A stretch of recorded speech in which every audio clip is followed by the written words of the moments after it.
L'expérience était encore plus grisante que tout ce que Phaéton avait imaginé. Il poussa des cris et fit des bonds de joie tandis que le char entamait son ascension à une vitesse proche de celle de la lumière. Les chevaux, trouvant qu'il leur lâchait trop la bride, galopaient à une vitesse 2 fois supérieure à la normale. Si Phaéton ne remarqua rien, n'oubliez pas que c'était la première fois qu'il conduisait le char, sur terre, quelques-uns eurent bien des soupçons. Il s'était réveillé à 6 heures, comme tous les matins, et 20 minutes plus tard, c'était déjà l'heure de déjeuner. Quand le char acheva son ascension, l'excitation de Phaéton retomba. Il s'intéressa alors au tableau de bord et à tous les boutons auxquels Hélios lui avait défendu de toucher. Tout en tenant les guides d'une main, il fouilla dans la collection de CD de son père, mais apparemment celui-ci n'écoutait que des tubes ringards. Le lundi au soleil, laissons entrer le soleil, tu es le soleil de ma vie. Il tenta alors de se concentrer sur la piste vaporeuse qu'Hélios lui avait recommandé de suivre à travers le ciel, mais il se lassa au bout de 5 minutes. En outre, malgré la clim et l'écran total, la chaleur lui portait sur les nerfs et il transpirait à grosses gouttes. Je m'ennuie. Je peux le comprendre. Ça vous étonne ? La plupart des demi-dieux souffrent de troubles du déficit de l'attention. Même quand nous vivons des événements incroyables, terrifiants, au bout de quelques minutes, nous sommes impatients de passer à la suite. Pourtant, prétendre s'ennuyer alors qu'on traverse la stratosphère à bord d'un char de la mort chauffé à 1 million de degrés Celsius, je trouve que c'est tenter un tantinet le sort. Phaéton jeta un regard à la terre, très loin sous lui. Une vision à couper le souffle. Nul mortel n'était jamais monté aussi haut avant lui. Je vous rappelle qu'on n'avait encore inventé ni les avions ni les fusils. Il lui sembla distinguer la ligne bleue du Nil. Sa ville natale se trouvait là, quelque part. « Hé, Paphos !» cria-t-il. « Qu'est-ce que tu dis de ça ?» Mais bien sûr, Épaphos ne pouvait l'entendre. Personne en bas ne saurait jamais que Phaéton avait conduit le char du soleil. Il aurait beau s'en glorifier, nul ne le croirait. Pour lui, ce serait retour à la case départ.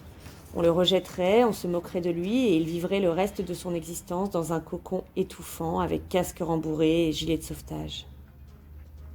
À moins que je ne leur prouve à tous que c'est bien moi qui conduis le char du soleil. Le char se trouvait à présent au zénith. Le ciel au-dessus de lui était d'un noir absolu. L'air était à peine respirable, mais je ne crois pas qu'on puisse attribuer au manque d'oxygène le geste que commit alors Phaéton. Ce fut son imprudence et elle seule qui causa sa perte. Bien sûr, il s'en trouvera toujours pour accuser sa mère et ses sœurs de l'avoir rendu casse-cou à force de le couver. D'autres affirmeront au contraire qu'elles le connaissaient assez pour avoir deviné ce qui arriverait si elles relâchaient leur surveillance. Quoi qu'il en soit, Phaéton eut l'idée brillante de survoler sa ville natale d'assez près pour que chacun puisse le voir aux commandes du soleil. « Plongez !» ordonna-t-il aux chevaux. Ceci allait déjà trop vite, et l'inexpérience de leur conducteur les perturbait. Mais ils connaissaient leur itinéraire par cœur et refusèrent d'en dévier. Phaéton saisit le fouet et le fit claquer. Des flammes en jaillirent et coururent le long de l'échine des chevaux. « Plongez !» répéta-t-il. Les étalons soufflèrent et hennirent comme pour lui dire « Tu l'auras voulu, mon vieux. » Puis ils plongèrent. Heureusement pour lui, Phaéton avait enroulé les guides autour de son poignet gauche. Sinon, il aurait été éjecté avec le fouet, les tapis et la collection de CD. Il hurla de toute la force de ses poumons quand il devint le premier homme à faire l'expérience de la gravité zéro. En même temps, une partie de lui trouvait tout ça très excitant. Il distinguait parfaitement sa ville à présent. Les maisons, le palais, le circuit de chars devenaient de plus en plus nets à mesure qu'il se rapprochait de la terre. « Tout le monde va me voir !» hurla-t-il fou de joie. Le fait est qu'il ne passa pas inaperçu. D'abord, les palmiers s'embrasèrent. Puis le Nil entra en ébullition. Les toits de roseaux des maisons s'enflammèrent à leur tour. Sous le regard horrifié de Phaéton, le nord de l'Afrique, autrefois vert et fertile, laissa place à un immense désert. « Oh non !» gémit-il. « Non, non, non ! Comète, éclair ou je ne sais quoi, remontez, vite !» Les chevaux n'apprécièrent pas. Ils se cabrèrent, décochèrent des ruades, secouèrent le char en tous sens afin de jeter par-dessus bord le jeune crétin qui se permettait de leur donner des ordres. Ce faisant, sans le vouloir, ils reprirent de l'altitude et dévièrent vers le nord de l'Europe. Comme ils s'éloignaient toujours du sol, la neige s'amassa au sommet des montagnes. Les glaciers s'étendirent, engloutissant des villes entières. La température intérieure du char connut une chute vertigineuse. Du givre se forma sur le harnais des chevaux. dont l'haleine brûlante se mua en vapeur. Bientôt, des étoiles apparurent dans le ciel, des constellations monstrueuses qui dessinaient la silhouette d'un taureau furieux, d'un serpent roulé sur lui-même ou d'un scorpion à l'aiguillon dressé. J'ignore ce que Phaéton vit là-haut dans l'espace, mais ça le rendit fou de terreur. Il réalisa, trop tard, qu'il n'aurait jamais dû demander à conduire ce char. Il regretta même d'être né. « Pitié, supplia-t-il. Tout ce que je veux, c'est revoir ma famille. Je promets de ne plus jamais faire l'idiot. » En bas sur terre, les mortels priaient aussi. À la matinée, la plus brève de l'histoire humaine avait succédé l'après-midi le plus long et le plus angoissant. La partie sud du globe n'était plus qu'un désert aride, la partie nord une vaste étendue glacée. Les récoltes brûlaient sur pied, les gens mouraient et devaient changer tous leurs plans pour les vacances. Prostrés sur le sol des studios télé, les présentateurs météo sanglotaient et tenaient des propos incohérents. Selon certaines versions, durant le rodéo fatal de Phaéton, les habitants de l'Afrique furent brûlés et leur peau devint noire. Je suppose que les Grecs cherchaient juste à expliquer les différences de couleur entre les hommes. Mais on pourrait tout aussi bien imaginer qu'à l'origine tout le monde était noir jusqu'à ce que le dieu des laveries automatiques verse accidentellement de l'eau de Javel dans la machine où barbotaient les premiers Européens. Bref, Phaéton ne contrôlait plus du tout le char. Voyant le soleil zigzaguer et décrire des boucles dans le ciel, les mortels paniqués adressèrent leurs prières au roi des dieux. Assis sur son trône, Zeus était plongé dans la lecture du dernier numéro de VSD, Vos soirées divines. Mais quand il entendit toutes ces voix le supplier, il jeta un coup d'œil par la fenêtre. « Par moi-même !» s'écria-t-il devant le spectacle des villes en flammes, des océans bouillonnants et des hommes qui mouraient par milliers. « Mes temples, mes statues, non, mais qu'est-ce qui arrive au soleil ?» Grâce à sa supervision, il fit un zoom sur le char et constata que ce n'était pas Hélios qui le conduisait. Un conducteur novice ? Pas étonnant. « Hé, Ganymède !» Les chansons royales passent à la tête dans l'embrasure de la porte. « Oui, patron ? Apporte-moi un de mes éclairs, je les ai laissés sur la table du hall avec mes clés. »« D'accord, quel calibre ? » ?»« Numéro 10. » Ganymède ouvrit de grands yeux. D'habitude, le patron réservait les éclairs de ce calibre aux occasions spéciales, mariage ou apocalypse. Il réapparut une minute plus tard, traînant un cylindre en bronze aussi gros qu'une fusée d'appoint. Zeus s'en saisit et visa avec soin. Il devait atteindre le chauffard sans toucher le char. Il ignorait ce qui arriverait s'il faisait exploser le soleil, mais il avait l'intuition que ça n'amènerait rien de bon. Mais le char était devenu incontrôlable. Il détruisait ses temples et ses statues préférées de lui-même. Des mesures drastiques s'imposaient.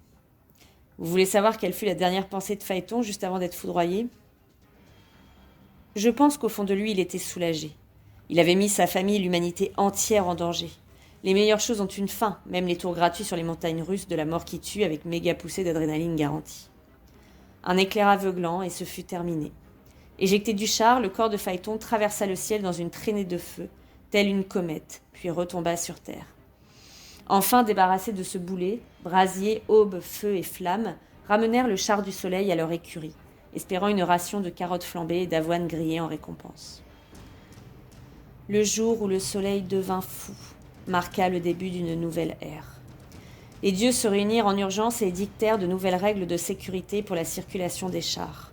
Au lieu d'admettre ses torts, il ne serait rien arrivé s'il n'avait pas cédé aux caprices de Phaéton, Hélios en voulut amèrement à Zeus d'avoir tué son fils, une attitude courante chez les dieux, et pas uniquement chez eux. « Puisque c'est ainsi, déclara-t-il, je ne conduirai plus jamais le soleil. Je cède ma place à qui la veut. Bon débarras. » C'est peut-être à ce moment-là que les gens ont commencé à considérer Apollon comme le dieu du soleil parce que Hélios avait démissionné de son poste sans préavis. À moins que les dieux, à force de supplications et de menaces, ne l'aient convaincu de prolonger son contrat. Toujours est-il qu'il ne laissa plus jamais un de ses gosses conduire le char à sa place ou farfouiller dans sa collection de DVD. En voyant le corps enflammé de son fils s'abîmer au-delà de l'horizon, Clymène, sa pauvre mère, eut le cœur brisé.